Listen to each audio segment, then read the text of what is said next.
ಜೊತೆಗೆ ಚರ್ಚೆ ಮಾಡ್ತಾ ಇದ್ದೀವಿ, ಚಿಂತನೆ ಮಾಡ್ತಾ ಇದ್ದೀವಿ. ಇವತ್ತು ಪರಿಣಾಮಕಾರಿಯಾಗಿ ಚರ್ಚೆ ಆಗಲಿ ಅಂತೇಳಿ ಹಾರೈಸ್ತೀವಿ. ಅಲ್ಲ, ಕಳೆದ ಬಾರಿ ಉತ್ತರ ಕನ್ನಡದ ಬಗ್ಗೆ ಕೊಟ್ಟಂತ ಭರವಸೆಗಳನ್ನ ಸರ್ಕಾರ ಇದುವರೆಗೆ ಈಡೇರಿಸಿಲ್ಲ ಅಂತ ವಿರೋಧ ಪಕ್ಷದವರು ಆರೋಪ ಮಾಡ್ತಾರೆ. ಯಾವ ಅವನು ಈಡೇರಿಸಿಲ್ಲ, ಅವನ್ನ ಅವ್ರು ಎತ್ತಿ ತೋರಿಸ್ಲಿ, ಅದಕ್ಕೆ ಏನು ಉತ್ತರ ಹೇಳಬೇಕು ಅಥವಾ ಅವುಗಳಿಗೆ ಏನು ಕಾರ್ಯಕ್ರಮ ರೂಪಿಸಬೇಕು. ಉತ್ತರ ಕರ್ನಾಟಕಕ್ಕೆ ಆಗಿರ್ತಕ್ಕಂಥ ಅನ್ಯಾಯ ಇದು ಮೊದಲಿಂದನೂ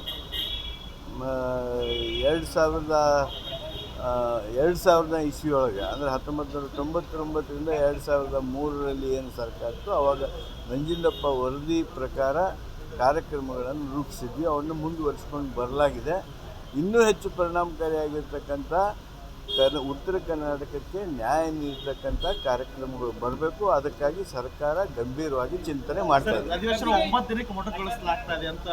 ಇಲ್ಲ, ನಾವು 19ನೇ ತಾರೀಕಿಗೆ ಮುಗಿಸ್ಬೇಕು, 20ನೇ ತಾರೀಕಿಗೆ ಸಾಹಿತ್ಯ ಸಮ್ಮೇಳನ ಐತೆ ಅಂತೇಳಿ ಮೊದಲೇ ನಿರ್ಣಯ ಮಾಡಿದ್ದು. ಆ BSc ಒಳಗೆ ಪ್ರಥಮ ಸಭೆಯೊಳಗೂ ಅದನ್ನೇ ಹೇಳಿದ್ವಿ.